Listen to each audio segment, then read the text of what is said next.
الحمد للہ الذی ذی العزت والعلا والصلاة والسلام علی سید الانبیاء شمس الضحیٰ بدر الدجا نور الہدی منبع الجود والعطا اما بعد اعوذ باللہ من الشیطان الرجیم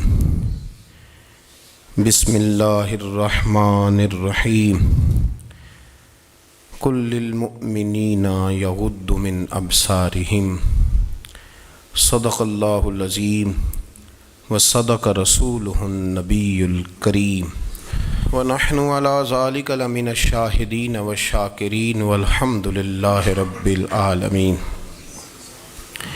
ان اللہ وملائکتہ یصلون علی النبی یا ایہا الذین آمنوا صلوا علیہ وسلموا تسلیما الصلاة والسلام علیک یا سیدی یا رسول اللہ وعلی آلک واصحابک یا سیدی یا حبیب اللہ۔ تمام تعریفیں حمد و ثنا اللہ تبارک و تعالی کے لیے، درود و سلام نبی اکرم نور مجسم شفیع معظم آقا کل ختم رسول دانائے سبل احمد مجتبیٰ جناب حضرت محمد مصطفیٰ صلی اللہ تعالی علیہ وسلم کی ذات والا صفات کے لیے حمد و صلوات کے بعد، اسلام فطرت کے عین مطابق دین ہے۔ نبی پاک صلی اللہ تعالی علیہ وسلم نے فرمایا ہے کہ میں اخلاق عالیہ کی تکمیل کرنے کے لیے دنیا میں آیا۔ جتنے اخلاق ہو سکتے تھے، جتنی خوبصورتیاں ہو سکتی تھیں، جتنی اللہ کو محبوب تھیں، وہ ساری میرے نبی کریم نے بیان فرمائی، ساری رسول کریم صلی اللہ تعالی علیہ وسلم نے بیان کر دی ہیں، جتنی خوبصورتیاں ہو سکتی تھیں۔ کچھ لوگ ایسے ہوتے ہیں جو بیچارے بائی نیچر ہی کچھ پریشانیوں کا شکار ہوتے ہیں، اور قرآن مجید نے جو ارشاد فرمایا نا کہ کچھ لوگ نفس کی خواہش کو اپنا خدا بنا لیتے ہیں، تو وہ بلا وجہ بھی بہت ساری باتیں کرتے ہیں جن کا کوئی وجود نہیں ہوتا۔ عورت کو حقوق دلانے کے لیے بہت سارے لوگ بہت ساری غلط باتیں کرتے ہیں۔ جو لوگ یہاں سے کسی کو لے جاتے تھے نا دبئی، دھوکہ دے کے اور لے جاتے تھے یورپ میں، عرب ممالک میں دھوکہ دے کے لے جاتے تھے، تو وہ بھی کوئی خواب ہی تو دکھاتے تھے کہ اتنے لاکھ تنخواہ ہوگی، اتنا کچھ ہوگا۔ وہاں جا کے پتہ چلتا تھا کہ جیب سے بھی دینے پڑیں گے کچھ۔ بہت سارے لوگ ایسے ہوتے ہیں، وہ سارے خوبصورتی کے نام پر ہی دھوکہ دیتے ہیں۔ آپ کو پتہ ہے کہ جو آدمی کسی کو لالچ دیتا ہے تو کسی کو لوٹنے کے لیے اسے لالچ دینا بڑا ضروری ہوتا ہے۔ لوگ پہلے لالچ دیتے ہیں پھر لوٹتے ہیں، پہلے مکمل لالچ دیتے ہیں، یہ چیز مل جائے گی، یہ چیز مل جائے گی۔ لوگ مکمل لالچ دیتے ہیں، اس کے بعد پھر لوٹتے ہیں۔ اور اگر لالچ نہ دیں تو کوئی آدمی قابو آئے گا؟ لوگ لوٹتے ہیں لالچ دے کر۔ اچھا، اب وہ جو جس کو لالچ دیا جا رہا ہوتا ہے وہ کہہ رہا ہوتا ہے کہ نہیں نہیں تمہیں نہیں پتا، وہ اس وقت ماننے کو تیار نہیں ہوتا۔ وہ کہتا ہے اتنی خوبصورت باتیں کر رہا ہے، اتنی اچھے پیغام دے رہا ہے، تم میرے دشمن ہو، تم مجھے منع کر رہے ہو۔ ہوش تب آتی ہے کہ جب سب کچھ لٹ جاتا ہے۔ عورت کو ویسے بھی قابو کرنا بڑا آسان ہوتا ہے۔ اعلیٰ حضرت بریلوی رحمۃ اللہ علیہ فرماتے ہیں بیٹیاں نازک شیشیاں ہوتی ہیں، ان کو تو ذرا سی چوٹ لگے تو ٹوٹ جاتی ہیں۔ دیکھیں کتنا بڑا جملہ کہا بریلی کے امام، نازک شیشیاں ہیں۔ ذرا کوئی آدمی گمراہ کرتا ہے، ذرا خراب کرتا ہے۔ اب دیکھیں نا، یہ جو بچیوں کو بچے مس گائیڈ کرتے ہیں، انہیں بڑے بڑے خواب دکھاتے ہیں، وہ بیچاری ماں باپ کو چھوڑ کے، بہن بھائی کو چھوڑ کے اس کے ساتھ شادی کرتی ہے، پھر جو اس کا بعد میں حشر ہوتا ہے، آپ ادلیاں نو سردار پہن تکے تے شرما والیاں نو جھوٹے ڈولیاں دے۔ پھر وہ بیچاری ماں باپ رکھتے نہیں، وہ ظلم کرتا ہے تو کتنی بڑی تکلیف میں وہ بچی آ جاتی۔ نازک شیشی ہوتی ہے نا تو ٹوٹ جاتی.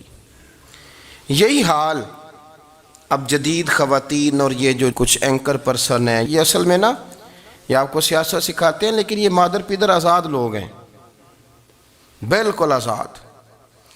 یہ تو علماء شور نہ کریں، بات نہ کریں، گفتگو نہ کریں، مشائخ بات نہ کریں، اور یہ جو کچھ سنجیدہ اور دینی طبقہ ہے یہ کچھ شور نہ کرے، یہ تو روڈوں پہ ننگے ہو کے آ جائیں معاذ اللہ. خوفناک نظریہ رکھتے ہیں یہ لوگ. عورت کو کہتے ہیں تیرے حقوق ہم تجھے لے کے دیں گے. مثلاً وہ کون سا حق ہے جو تم نے لے کے دینا ہے؟ میرے نبی کریم صلی اللہ علیہ وسلم اس کو بیٹی بھی بنایا ہے، اس کو بہن بھی بنایا ہے، اس کو ماں بھی بنایا ہے، اسے بیوی کا عالی شان رتبہ بھی عطا فرمایا ہے. اور چونکہ بیٹی کا بھی حق بڑا بیان کیا جاتا ہے، بہن کا بھی، ماں کا بھی. اور بیوی کے معاملے میں لوگ سمجھتے ہیں کہ زیادہ بات نہیں کرنی چاہیے، شاید مسئلہ خراب ہو جائے. حالانکہ نبی پاک صلی اللہ تعالیٰ علیہ وسلم نے بیوی کے بارے میں پتہ کیا فرمایا؟ فرمایا جب تم نکاح کر لیتے ہو تو اپنا ایمان محفوظ کر لیتے ہو. اب میں اس کی شرح نہیں کرتا، اب خود کر لیجئے گا کہ وہ ایک ایسی شخصیت ہوتی ہے کہ جس کی موجودگی میں آپ کا ایمان محفوظ ہے. اب میں نہیں سمجھتا کہ اس سے بڑی بات کوئی اور ہو سکتی ہے، جس کی موجودگی میں آپ کا ایمان. اور بھئی یہ حدیث پاک عرض کر رہا ہوں، نکاح جب کوئی کر لے تو اس نے اپنا ایمان مکمل کر لیا. اس کا معنی یہ ہوا کہ آپ کا ایمان محفوظ ہے اس کی موجودگی میں. تو اس سے زیادہ بھی، یعنی ایمان سب سے قیمتی چیز ہے نا، تو اس کے محفوظ ہونے کی وجہ حضور نے نکاح بیان کر دی. اب میرا خیال ہے بیوی اگر کوئی اس سے بڑا حقوق مانگے گی تو بیوقوفی کرے گی. اتنا بڑا درجہ نبی کریم نے اسے عطا کر دیا، اتنا بڑا مقام دے دیا کہ تو خاوند کے ایمان کے محفوظ ہونے کا ذریعہ بن گئی ہے. عورت کو جو حقوق رسول کریم صلی اللہ تعالیٰ علیہ وسلم نے عطا فرمائے، نبی پاک نے جو حقوق دیے، دیکھیں نا، حضرت عبداللہ ابن عمر رضی اللہ تعالیٰ عنہ کی اہلیہ بیمار تھی تو جلدی سے وہ آئے. تو جب بہت جلدی ہو، سفر بڑا شدید تھا، تو آپ نے جلدی سے نماز ادا کی، جلدی سے چلے. آپ کے خادم کہنے لگے حضور خیریت ہے؟ فرمایا میری بیوی بیمار ہے. تو اس نے عرض کی حضور آپ کی اہلیہ بیمار ہے. تو آپ نے نماز بھی جلدی سے پڑھی، سفر بھی جلدی کیا. تو فرمانے لگے یہ وہ چیزیں ہیں جو ہمیں مدینے والے رسول نے سکھائی. آپ اس کیفیات کو سمجھیں کہ حضور صلی اللہ علیہ وسلم نے درس دیا. اور پھر ایک اور بہت بڑی بات، یہ فضیلت کسی اور کو نہیں دی. جو عورت کو حضور نے فضیلت دی، یہ فضیلت کسی اور کو نہیں دی. کبھی حضور نے فرمایا کہ تمہارا ابا تمہارے ساتھ بہت سخت رویہ کرے تو تم نے اس کو اس سختی پر داد دینی ہے. فرمایا چلو اگر وہ زیادتی بھی کرے تو تم نے اس کے ساتھ سلوک اچھا ہی کرنا ہے. لیکن آپ ایک بات کو سمجھے نا کہ بچے کے بارے میں، بیٹے کے بارے میں، بیٹی کے بارے میں فرمایا 10 سال کے ہو کے نماز نہ پڑھیں تو سختی کرو، تمہارا ڈنڈا بھی لٹکنا چاہیے. بہت ساری جگہوں پہ بہت سارے لوگوں کے لیے سختی کا حکم دیا، لیکن عورت کے لیے حضور نے جو جملے کہے، اصل میں ہم سمجھتے ہیں کہ یہ ایک بات ہے، مشہور ہو گئی ہے روایت حدیث، تو بس اس کے پس منظر پر اور جملوں کے حسن پر شاید معاذ اللہ غور کرنے کی ضرورت نہیں. ذرا اس لفظ کی تاثیر پر غور کریں.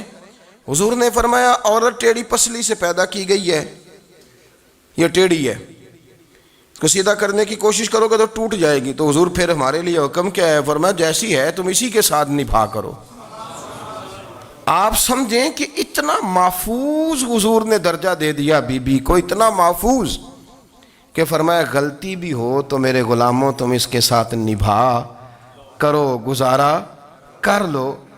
کو کیا اور حق چاہیے عورت کو، جس کو اس کی غلطیوں سمیت نبی پاک نے قبول کرنے کا حکم دے دی کہ اس کی کمزوریوں سمیت قبول کر لو. اب اس کو اور کیا کوئی کمزوریوں سمیت قبول کرتا ہے؟ کبھی آپ دکان پہ بیٹھے ہو تو آپ کہیں بھی اس میں یہ بھی غلطی، میرے مال میں یہ بھی کمزوری ہے، یہ بھی کمزوری ہے، یہ بھی کمزوری ہے، تو کر لے قبول. کرتا ہے کوئی؟ کوئی شخص ایسا ہو جو کسی چیز کی کمزوریاں بیان کر کے کہ اسے قبول کرو؟ پر رسول کریم صلی اللہ تعالیٰ علیہ وسلم نے نا ہمیں سبق دیا، حضور نے ہمیں درس دیا، نبی پاک نے ہمیں پیغام دیا. فرمایا یہ ٹیڑھی ہے، سیدھی کرنے کی کوشش کرو گے تو بیچاری ٹوٹ جائے گی، تو اس کے ساتھ نبھا کر جاؤ. آپ میری بات کو سمجھیے گا. چلیں میں اس پر ایک اور بخاری مسلم کی حدیث پڑھتا ہوں. حضرت سلمان فارسی رضی اللہ تعالیٰ عنہ اور حضرت ابو دردہ کے درمیان بھائی چارہ تھا۔ مکے سے مدینے جب لوگ آئے تو حضور نے بھائی بھائی بنایا تھا، ان کے درمیان بھائی چارہ تھا، تو ابھی پردے کی آیات نازل نہیں ہوئی تھیں، تو لوگ ایک دوسرے کی طرف جاتے تھے۔ حضرت سلمان فارسی رضی اللہ تعالیٰ عنہ حضرت ابو دردہ رضی اللہ تعالیٰ عنہ کے گھر میں تشریف لے گئے تو دیکھا کہ ان کی بیوی بڑی غمگین بیٹھی ہیں۔ تو ہم نے فرمایا بہن کیا ہوا؟ تو کہنے لگی تمہارے بھائی کو دلچسپی کوئی نہیں رہی، ہر روز روزہ رکھ لیتا ہے اور ساری رات نفل پڑھتا ہے۔ حضرت سلمان فارسی کہنے لگے ٹھیک ہے، کر لیتے ہیں بندوبست۔ نماز دین ہے کہ نہیں؟ دین ہے نا یہ چیزیں۔ لیکن حضرت سلمان فارسی جناب ابو دردہ سے کہنے لگے آج میں نے تیرے گھر میں رہنا رات کو، کیونکہ وہ تو ساری رات نماز پڑھتے تھے، نفل پڑھتے تھے۔ انہوں نے کہا ٹھیک ہے، ایک بستر لا کے بچھا دیا حضرت سلمان فارسی کے لیے۔ سلمان فارسی فرمانے لگے دوسرا بھی لا۔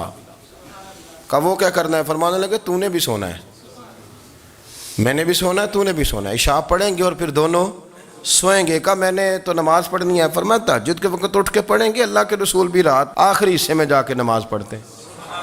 ادھر ساتھ سلا لیا، وہ تھوڑی کو دیر سوئے، اب عادت تھی ساری رات اٹھنے کی، ذرا اٹھنے لگے بستر سے تو حضرت سلمان فارسی فرمایا چپ کر کے سو جا، وہ بڑی رات پڑی ہوئی، چپ کر کے سو جا۔ وہ لیٹ گئے، پھر اٹھنے لگے تو فرمایا سو جا چپ کر کے، بڑا ٹائم ہے۔ سحری کے وقت اٹھے، نفل پڑھے، ان کا ارادہ تھا روزہ رکھنے کا، تو فرمانے لگے کل رکھا تھا نا نفلی روزہ؟ جی رکھا تھا۔ پرسوں بھی رکھا تھا، ترسوں بھی رکھا تھا۔ فرمایا آج نہیں رکھنا، آج میں تیرا مہمان ہوں، سارا دن کٹھے مل کے روٹیاں کھائیں گے، آج نہیں روزہ رکھنا۔ سلا دیا۔ اب حضرت ابو دردہ رضی اللہ تعالیٰ عنہ کہہ تو کچھ نہ سکے، پر کہنے لگے سلمان تمہیں پتہ ہے تم کیا کر رہے ہو؟ نہ تم نے مجھے رات اٹھ کے زیادہ نفل پڑھنے دیے، سویرے روزہ نہیں رکھنے دیا۔ تو حضرت سلمان فارسی کہنے لگے کوئی لمبی بات تو نہیں نا، چلتے ہیں نا ابھی فجر میں مسجد نبی میں، تو نبی پاک کو بتاتے ہیں۔ سرکار دو عالم علیہ السلام کی خدمت میں تو اپنی بات کرنا، میں اپنی کروں گا، حضور نتیجے کا اعلان فرما دیں گے، بات طے ہو جائے گی۔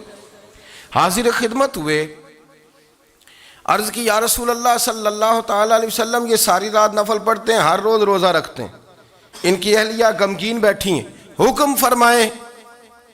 تو نبی پاک صلی اللہ علیہ وسلم نے فرمایا پھر ہوا کیا؟ یا رسول اللہ میں نے رات سلایا ہے، سحری میں اٹھایا ہے، سویرے روزہ نہیں رکھنے دیا۔ نبی پاک نے فرمایا سلمان فارسی نے ٹھیک کیا ہے، سلمان فارسی نے ٹھیک کیا۔ پھر حضور نے فرمایا، نبی کریم نے فرمایا ابو دردہ تیرے اوپر اگر اللہ کا حق ہے، اس کے رسول کا حق ہے، دین کا حق ہے، تو فرمایا تیری آنکھ کا بھی تیرے اوپر حق ہے، تیرے وجود کا بھی تیرے اوپر حق ہے۔ یہ حضور نے فرمایا تیرے بچوں کا بھی تیرے اوپر حق ہے، تیری بیوی کا بھی تیرے اوپر حق۔ اس حق کو بھی سمجھے، حقوق اللہ بھی ہیں، پر تیری آنکھ کا بھی تیرے اوپر کیا مانا کہ تیری آنکھ سونا چاہتی ہے تو اسے سلا بھی، تیرے وجود کا بھی تیرے اوپر حق ہے، تو تیرا وجود آرام کرنا چاہتا ہے تو اسے آرام بھی کرا۔ اور پھر وہاں نبی پاک صلی اللہ علیہ وسلم نے فرمایا میں تم سب، سننا یہ لفظ حدیث کے، حضور نے اسی موقع پر فرمایا میں تم سب سے زیادہ اپنے رب کو جانتا ہوں اور میں تم سب سے بڑھ کر اپنے رب سے ڈرتا ہوں۔ حضور فرمانے لگے میں روزہ بھی رکھتا ہوں، افطار بھی کرتا ہوں، یعنی کبھی رکھتا ہوں اور کبھی نہیں رکھتا۔ فرمایا میں نفل بھی پڑھتا ہوں اور اپنی بیویوں کو وقت بھی دیتا ہوں۔ سرکار مسجد میں بھی آتے تھے، نواسوں کے ساتھ کھیلا بھی کرتے تھے، ان کے ساتھ پیار بھی کرتے تھے۔ تو اتنے بڑے حقوق حضور نے بیان فرمائے عورتوں کے کہ تمہاری بیوی کا بھی تمہارے اوپر۔ لو ایک حدیث بخاری کی اور یہاں بیان کر دیتا ہوں۔ ایک شخص نے آ کے عرض کی یا رسول اللہ صلی اللہ تعالیٰ علیہ وسلم جہاد کے لیے تیاری ہو گئی ہے، صفیں بن رہی ہیں، مجاہدین کی تیاری ہے، تو میرا بھی نام لکھ دیا گیا ہے مجاہدوں کی لسٹ میں، لیکن یا رسول اللہ صلی اللہ تعالیٰ علیہ وسلم میری بیوی نے حج کی تیاری کر لی ہے اور میرے دوستوں نے، صحابہ نے میرا نام مجاہدین کی لسٹ میں لکھ دیا، تو میرے لیے کیا حکم ہے؟ یہ بخاری مسلم ہے۔ تو نبی پاک صلی اللہ تعالیٰ علیہ وسلم نے فرمایا جہاد پہ کوئی اور چلا جائے گا تو بیوی کے ساتھ حج کرنے جا، اسے محرم کی ضرورت ہے، وہ تیرے بغیر کیسے جائے گی؟ مجاہدین کو تو اور مجاہد مل جائے گا، پر تو اپنی بیوی کے ساتھ جانا۔ نبی پاک صلی اللہ علیہ وسلم نے مرد کو محافظ بنایا ہے، عورت کو مرد کا قیدی نہیں بنایا، بلکہ عورت کو حفاظت عطا کی اور مرد کو اس کا محافظ بنایا۔ اب بچیاں آزاد ہونا چاہتی ہیں، اور آزادی بھی وہ والی کہ جو بنیادی طور پر آزادی نہیں، فحاشی ہے۔ میں نے بہت پہلے کہا ہے کہ اسلام بیٹیوں کو قیمتی سمجھتا ہے، جس بندے کے پاس 20 تولے سونا ہو وہ چوک میں لے کے نہیں آتا، وہ قیمتی چیز ہے، اس نے چھپا کے رکھی ہوتی ہے۔ تو جو نبی پاک صلی اللہ علیہ وسلم کا کلمہ پڑھنے والے بیویاں، اسلام انہیں قیمتی سمجھتا ہے، کہتا ہے کہ تم قیمتی ہو لہذا گھر کے اندر رہو، تم باہر نہ ہو۔ لیکن عورتیں ہیں کہ ان کو بلا وجہ لوگ خراب کر دیتے ہیں اور بلا وجہ وہ اس مغالطے کا شکار ہو جاتی ہیں۔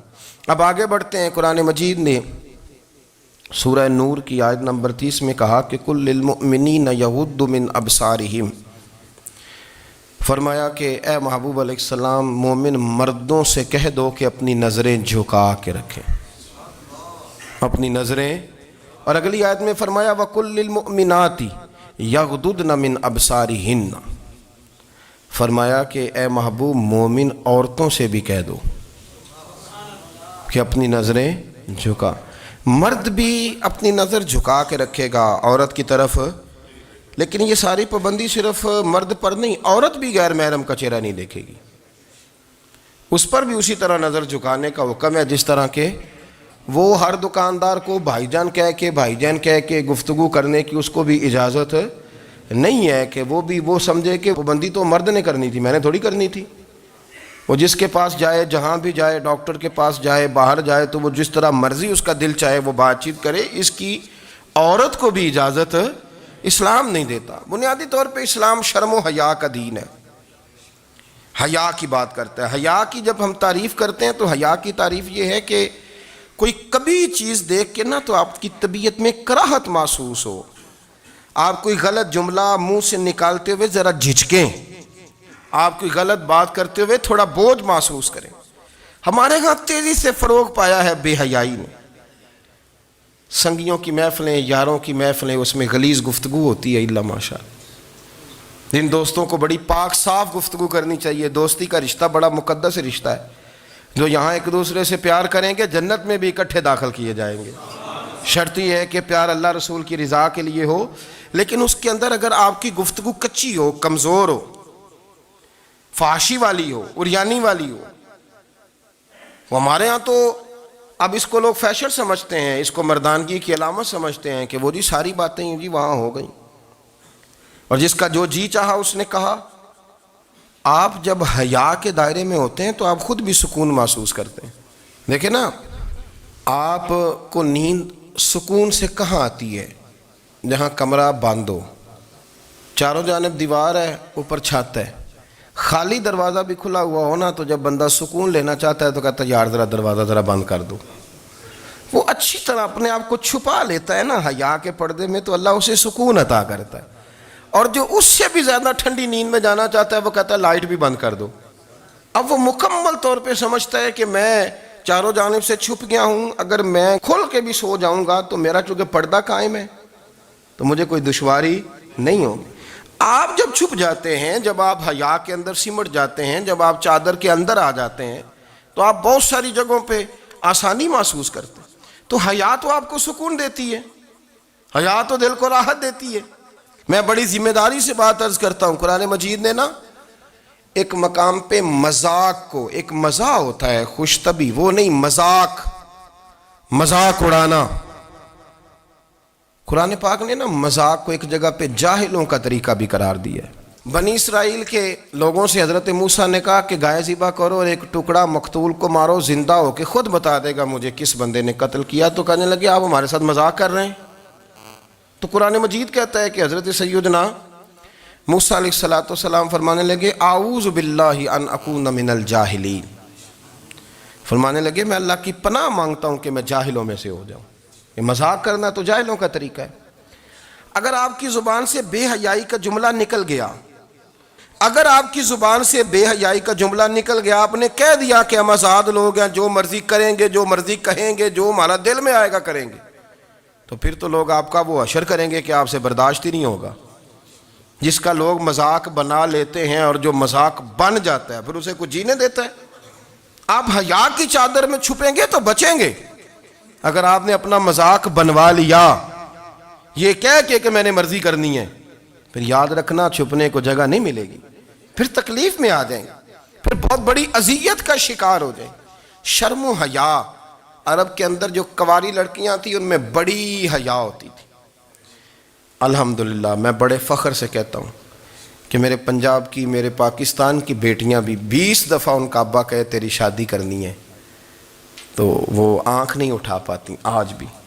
یہ تو وہ چند لوگ ہیں جو کہتے ہیں ہم ہائی کلاس ہو گئے، ہمیں نہیں پتا کہ وہ روشن خیال ہو گئے ہیں کہ روغن خیال ہو گئے، پتہ نہیں کدھر چلے گئے۔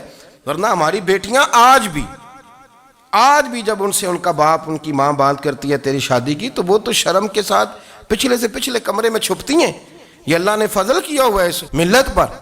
تو عرب کی لڑکی بڑی حیا والی ہوتی تھی، اس سے کوئی بات کرنی پڑتی تھی تو 20 دفعہ بات کی جاتی، پھر بھی وہ عورت چھپتی پھرتی تھی۔ حضرت عائشہ صدیقہ رضی اللہ تعالیٰ عنہ فرمانے لگیں میرے نبی پاک صلی اللہ علیہ وسلم عرب کی کواری لڑکیوں سے بھی زیادہ حیا کرنے والے۔ قاضی اعجاز مالکی نے، شیخ عبدالحق محدث دہلوی نے، دیگر بزرگ جو سیرت نگار گزرے انہوں نے لکھا ہے کہ نبی پاک صلی اللہ علیہ وسلم کے اندر 100 مردوں سے زیادہ طاقت تھی، 100 مردوں سے زیادہ طاقت۔ اب جو بات کہنے لگا ہوں، جو نتیجہ دینے لگا ہوں، اس پر خاص توجہ آپ فرمائیں گے۔ ذرا فکری طور پر، نظریاتی طور پر ایک چیز کو سمجھیے۔ ہم سمجھتے ہیں کہ جوان لڑکا ہے جی جو مرضی کرے، عمر ہے جی۔ آپ ذرا بات پر غور کیجئے گا کہ حضور صلی اللہ علیہ وسلم میں طاقت 100 مردوں سے زیادہ ہے اور حیا کواری لڑکیوں سے بھی زیادہ ہے۔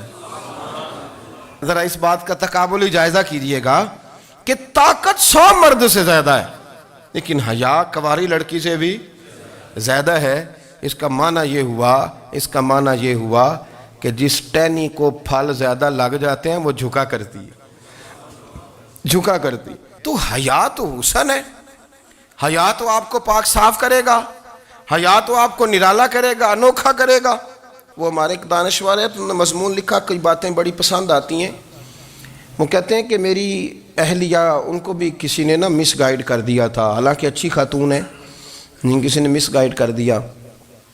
تو وہ بھی سماجی اور ویلفیئر اور یہ خواتین کو شوق ہوتا نا بننے کا، تو وہ بھی سماج کے اندر اچھا مقام تلاش کرنے کے موڈ میں آ گئی۔ تو کہیں ایک دن جانا تھا تو بڑی بن سنور کے میرے ساتھ وہ گاڑی میں بیٹھ گئی۔ تو میں گاڑی میں، عورتوں کو یہ بھی مسئلہ ہوتا ہے نا کہ ہماری تعریف کرو، تو کئی دفعہ بعد مردوں بیچاروں کو جھوٹ بولنا پڑتا ہے، تو زبردستی کراتی ہیں نا جی۔ تو اس میں گنجائش بھی دی ہے شریعت نے گنجائش دی ہے کہ کبھی بیوی کو راضی کرنے کے لیے خلاف واقعہ بات کرنی پڑے تو کر لینی چاہیے، تو وہ کراتی بھی ہیں۔ 3 موقع پر خلاف واقعہ بات کرنے کی اجازت ہے، یعنی واقعہ کے خلاف بھی آپ بات کر سکتے ہیں۔ جنگ کے موقع پر 2 لوگوں کو صلح کرانے کے لیے اور بیوی کو راضی کرنے کے لیے کر لیں کوئی ایسی بات، بے شک اپنی طبیعت پہ جبر کر کے کر لیں، گنجائش ہے، اجازت ہے۔ تو وہ کہتے ہیں جب وہ گاڑی میں میرے ساتھ بیٹھی بن سنور کے، تو وہ تقاضا کرنے لگی کہ میں نے بڑے اچھے کپڑے پہنے ہیں پر آپ نے توجہ نہیں کرائی۔ تو وہ سیاںا بندہ تھا، وہ چاہ رہا تھا کہ میری خاتون سمجھ جائیں۔ وہ کہتے ہیں مجھے پتہ تھا کہ بیچاری مس گائیڈ ہو گئی ہے، دل کی بڑی اچھی ہے، سیاਣੀ ہے، لیکن اس کو کچھ خواتین نے، کچھ لوگوں نے مل کے اس کو ذہن غلط کر دیا ہے کہ سماج میں نکلو، باہر جاؤ، کام کرو، فلاں کرو، اپنی مرضی سے جیو۔ تو میرے ساتھ گاڑی میں بیٹھی کہیں جانے کے لیے، تو مجھ سے کہنے لگی کہ آپ نے میری طرف توجہ ہی نہیں کی، آپ نے کوئی ذکر ہی نہیں کیا کہ میں کیسی لگ رہی ہوں۔ تو وہ کہتے ہیں میں نے اسے کہا کہ اگر تو ناراض نہ ہو تو پھر میں صحیح والی تعریف کر دوں۔ تو اس نے کہا کہ آپ کر دیں۔ تو کہتے ہیں میں نے درد سے اور خلوص سے اپنی بیوی سے کہا، خلوص کے ساتھ میں نے کہا میں تو روز گھر ہوتا ہوں، روز شام کو گھر ہوتا ہوں، اگر تو میرے لیے تیار ہوتی تو میں تیری تعریف کرتا، لیکن آج تو باہر جانے کے لیے تیار ہوئی، تو پھر ان سے تعریف کی امید رکھ جن کے لیے تو نے تیاری کی ہے۔ میرے لیے تیاری کرتی تو میں تو ہر شام تیرے پاس ہوتا ہوں۔ کہتے وہ میرے لفظوں میں درد تھا تو وہ بھی رو پڑی، اور کہنے لگی آپ گاڑی روک دیں، مجھے باہر جا کے کسی کو راضی نہیں کرنا، میں نے اسے راضی کرنا ہے جس کو رب کریم نے میرا شوہر بنایا ہے اور میرے لیے منتخب کیا ہے میرے ماں باپ کو، میں واپس لوٹتی ہوں۔ یہ ایک پہلو ہے سلگتا ہوا، اس کو سمجھا جائے۔ رسول کریم صلی اللہ علیہ وسلم عرب کی کواری لڑکیوں سے زیادہ حیا والے تھے، کواری لڑکیوں سے زیادہ حضور حیا فرمایا کرتے تھے۔ جب خانہ کعبہ کی مکہ شریف میں تعمیر ہو رہی تھی نا، اہل عرب اس کو تعمیر کر رہے تھے، تو نبی پاک صلی اللہ علیہ وسلم اپنے چچا حضرت عباس کے ساتھ خانہ کعبہ کی تعریف میں مصروف تھے۔ تو عرب کے لوگ چونکہ لمبا کرتا پہنتے تھے پیروں تک، تو نیچے اگر کسی وقت کوئی چیز نہیں بھی ہوتی تھی تو کسی کو وہ نظر نہیں آتی تھی، چونکہ پردہ رہتا تھا، ایک لمبا کرتا پہنا ہوا ہوتا تھا۔ تو جب بچے، سرکار کی عمر مبارک بھی ابھی تھوڑی تھی، تو اس طرح بچے جب نکلتے تو وہ کئی دفعہ اپنی تہمد اتار دیتے نیچے سے، اور کوئی مزدوری کرنے لگتے تو 3-4 طے کر کے نا تہمد کی کندھے پہ رکھ لیتے، جس طرح کبھی دیہاتوں میں لوگ کپڑا سر پہ رکھتے تھے کہ اوپر اگر کوئی وزنی چیز رکھیں گے تو وہ تکلیف نہیں دے گی۔ نبی پاک صلی اللہ علیہ وسلم بھی سب لوگوں کے ساتھ خانہ کعبہ کی تعمیر میں شامل تھے۔ تو حضرت عباس رضی اللہ تعالیٰ عنہ نے کہا حضور سے، ابھی اعلان نبوت بھی نہیں فرمایا تھا، بھتیجے آپ بھی تہمد اتاریے، یہ صحیح مسلم میں حدیث موجود ہے، اور اس کو کندھے پہ رکھ لیجیے، آپ اینٹیں اٹھا اٹھا کے لا رہے ہیں تو ذرا آپ کو تکلیف نہیں ہوگی۔ تو سرکار دو عالم صلی اللہ علیہ وسلم سے یہ بات کہی، اور پھر جلدی سے حضور کی تہمد کو نکال کے نا، حالانکہ لمبا کرتا پہنا ہوا ہے، تو وہ جیسے ہی ان کے کندھے پہ رکھا اینٹیں رکھنے کے لیے، تو سرکار تو زمین پہ گر گئے، بے ہوش ہو گئے، آنکھیں آسمان کی طرف، اور پھر حضور پکار رہے ہیں آزاری آزاری آزاری، میرا تہمد دے دو، میرا تہمد دے دو۔ کبھی کوئی شخص اس وجہ سے بھی بے ہوش ہوا ہے کہ میرے وجود سے کپڑا اتر گیا ہے؟ حالانکہ سرکار پر وہ بے ہوشی بھی نبی پاک کا وہ جو غلبہ ہے نا شرم و حیا کا، اس کی وجہ سے ہوئی، ورنہ تو حضور فرماتے ہیں کہ میری آنکھیں سو جاتی ہیں، دل تو میرا اس عالم میں بھی جاگتا رہتا ہے۔ تو سرکار زمین پہ تشریف لے آئے، آنکھیں میرا تہمد دے دو، میرا تہمد دے دو، تو جلدی سے انہوں نے تہمد دیا تو حضور نے باندھ لیا۔ پھر طبیعت مبارک میں تسلی ہوئی، یعنی ہم اس رسول کے غلام ہیں کہ جن کے تو وجود سے کپڑا اتر جائے تو حضور برداشت نہیں کرتے، قبول نہیں فرماتے، تکلیف شروع ہو جاتی۔ لیکن یہاں نوجوان ہیں اور بڑا قد کاٹ ہے اور بڑے بڑے سمجھدار لوگ ہیں، گرمی آتی ہیں تو شارٹ کپڑے پہن کے گھومتے ہیں، ان کو خیال نہیں کہ یہ وہ والا لباس ہے جو باہر تو کیا گھر میں اماں کے سامنے نہیں پہننا چاہیے، بہنوں اور بیٹیوں کے سامنے نہیں پہننا چاہیے۔ آپ کی گفتگو میں شرم و حیا ہو، آپ کے لب و لہجے کے اندر حسن ہو۔ آپ کو پتہ ہے نبی پاک صلی اللہ علیہ وسلم نے فرمایا میری امت میں سب سے زیادہ حیا کرنے والے عثمان غنی ہیں، عثمان غنی سب سے زیادہ حیا کرنے والے۔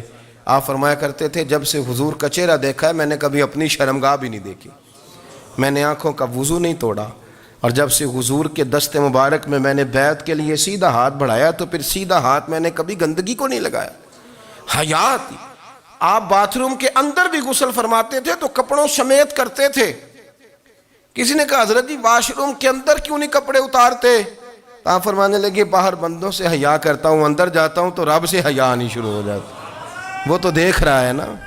تو میں جو بات آپ کی خدمت میں عرض کرنا چاہتا ہوں اس کو آپ سمجھیے گا میرے عزیز، کہ شرم والا مزاج، گفتگو بھی شرم والی، آنکھیں بھی شرم والی، لباس بھی شرم والا، دوستی یاری بھی شرم والی، بہت ساری ایسی باتیں۔ دیکھیں نا آپ ذرا، میں نے کہا کہ باتوں کو سن کے گزر نہ جایا کریں، اس کی گہرائی پر غور کریں۔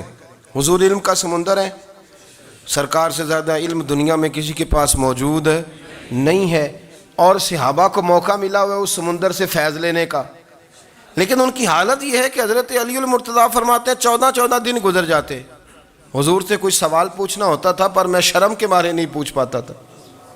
14 دن بخاری شریف میں موجود ہے۔ ایک دن نبی پاک صلی اللہ علیہ وسلم نے پوچھا صحابہ سے کہ وہ کون سا درخت ہے جس کے پتے نہیں گرتے، اور وہ درخت اس طرح ہے جس طرح مومن ہوتا ہے، وہ درخت میرے مومن کی طرح بتاؤ۔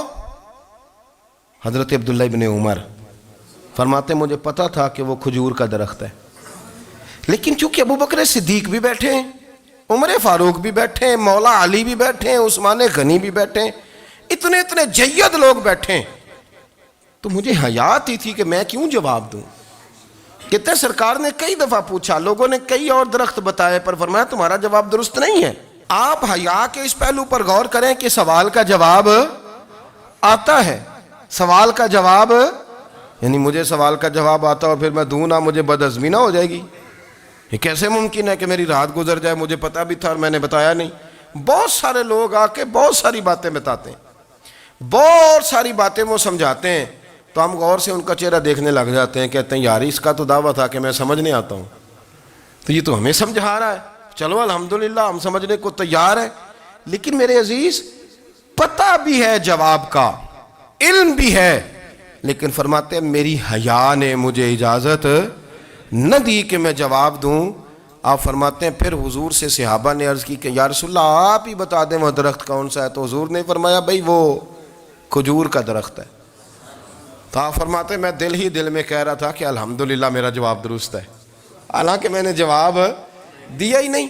تو لفظوں میں حیا، جملوں میں حیا، آنکھوں میں حیا، اٹھنے میں حیا، بیٹھنے میں حیا، چلنے میں حیا ایک خوبصورت حسن ہے۔ اور نبی پاک صلی اللہ علیہ وسلم نے فرمایا جب تو بے حیا ہو جائے نا پھر تو آزاد ہے، پھر تو جو مرضی کا، پھر تو جو۔ اس لیے بزرگ جب کسی کو بے حیا کہتے تھے نا، اللہ اکبر، اور جب کسی کو کہتے تھے نا یہ بے حیا ہے تو لوگ سمجھتے تھے کہ ہلکی سی بات کر دی ہے، لیکن ان کا معنی یہ ہوتا تھا کہ بس بھائی اب اس کے ساتھ کوئی کلام کرنے کی ضرورت ہے، اس کو اب اصلاح کی ضرورت نہیں، یہ بے حیا ہے۔ کیا معنی؟ کہ اب یہ جو اس کے دل میں آئے گا وہ کرے گا، جو اس کی طبیعت چاہے گی وہ کرے گا، اب یہ کسی پہلو بھی قابو آنے کو تیار بے حیا ہو گیا۔ بے حیائی بہت بڑا عیب ہے۔ اور جو لوگ کہتے ہیں کہ ہمیں بالکل آزادی ہونی چاہیے، ہمارا اپنا جسم ہے تو ہماری اپنی مرضی چلے گی۔ ایک وزیر صاحب ہیں، پتہ نہیں میں ان کو جانتا تو نہیں، انہوں نے سینٹ میں تقریر کی ہے، میں نے ان کی بات سنی ہے۔ اس نے کہا نہیں بھائی، جسم رب کا ہے تو مرضی بھی تو رب کریم کی چلے گی، اور مرضی بھی اللہ کی۔ یہ مجھے تھوڑا سا مسئلہ ہے جسم پر، کبھی کبھی مجھے کثرت سفر سے الرجی ہو جاتی ہے۔ میرے ساتھ لوگ نا دل سے پیار کرتے ہیں، شاید ہی کوئی اچھا ڈاکٹر ہو جس تک میرے سنگی مجھے لے کے نہ گئے ہوں، پر جسم اللہ کا ہے نا، مرضی بھی جب وہ چاہے گا صحت دے گا۔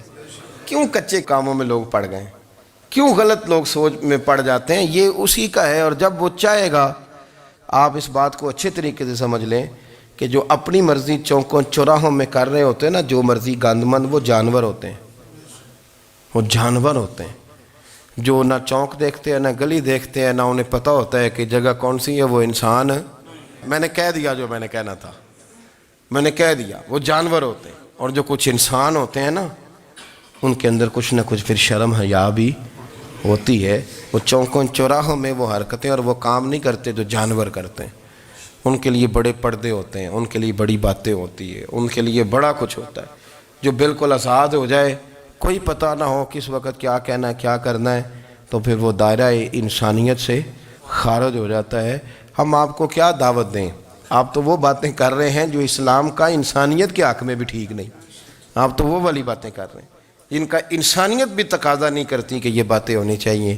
لیکن ایک بات، میں تو جذباتی نہیں ہوتا، میں بڑے غور سے چیزوں کو دیکھتا ہوں، سنتا ہوں، اور نہ میں ان موسمی مینڈکوں کی۔ وہ مجھے عاتق صاحب کہنے لگے جی بڑے بڑے مولوی ایک بندے کے ساتھ بیٹھے ہوئے ہوتے تھے اور وہ روزے میں بڑے بڑے درس دیتا تھا، تو وہ بھی فلانی حرکتیں کر رہا ہے۔ تو میں نے کہا ہم نے تو پرانا کہا تھا کہ موسمی مینڈک ہے، تو پرانے کہہ رہے ہیں کہ اداکار ہے، تو وہ جہاں کاسٹ کریں گے وہاں وہ اداکاری کرے گا۔ آپ کسی مذہبی جگہ کر لیں تو وہاں کر لے گا، کہیں اور جگہ کریں گے تو ہم تو پرانا کہہ رہے ہیں۔ تو کسی کو کبھی سمجھ آتی ہے تو کسی کو کبھی اور جگہ جا کے سمجھ آتی ہے۔ ہم ان لوگوں سے پریشان نہیں ہوتے، کیوں؟ سن لیں، کوئی مایوسی نہیں، ان کے اندر جتنا زور ہے وہ لگائیں۔ یہ ملک بنا ہے رسول اللہ کے نام پہ، یہ اللہ نے تحفہ دیا ہے امت مسلمہ کو، یہ نبی پاک کے نام پہ بنا ہے، تو یہاں جھنڈا بھی وہی والا بلند ہونا ہے جو مدینے والے رسول کا جھنڈا ہے، اور یہاں وہی کام چلے گا جو نبی پاک نے بیان فرمایا۔ تو اس طرح کئی لوگ آتے ہیں، وہ شور شار کرتے ہیں، چلے جاتے ہیں۔ اتنے نہ پریشان ہوا کریں، بہت سارے لوگ تو بیچارے اس قابل بھی نہیں ہے کہ ان کا نام لیا جائے، مطلب اتنا ہم ان کو اہمیت دے دیں، ان کا ذکر کریں، ان کا نام لیں، ان کی بات کریں، وہ بیچارے اس قابل ہی نہیں ہے، مطلب سٹیٹس ہی نہیں ہے ہمارا۔ اتنے فارغ ہیں ہم کہ اب جو بندہ آئے گا کہانی چھیڑے گا تو ہم چھیڑ جائیں گے۔ اور بھائی اللہ کا فضل ہے الحمدللہ تعالی، لوگوں نے بڑا شور کیا، اور بڑے زمانے سے دنیا شور کر رہی ہے، پر اللہ کے گھر مسجدیں بھری ہوئی ہیں، مسجدیں بھری ہوئی ہیں۔ ہماری بیٹیاں پردے کرتی ہیں، پردے کو پسند کرتی ہیں، وہ حجاب میں رہتی ہیں، وہ سمجھتی ہیں کہ ہمارا اصل حسن کیا ہے۔ تو یہ پراپوگنڈا پرانا چلا آ رہا ہے، اس کا اللہ کے فضل سے امت مسلمہ پہ نہ کبھی اثر ہوا ہے اور نہ کبھی ہوگا انشاءاللہ۔ اللہ تعالی ہمیں حق پر استقامت عطا فرمائے۔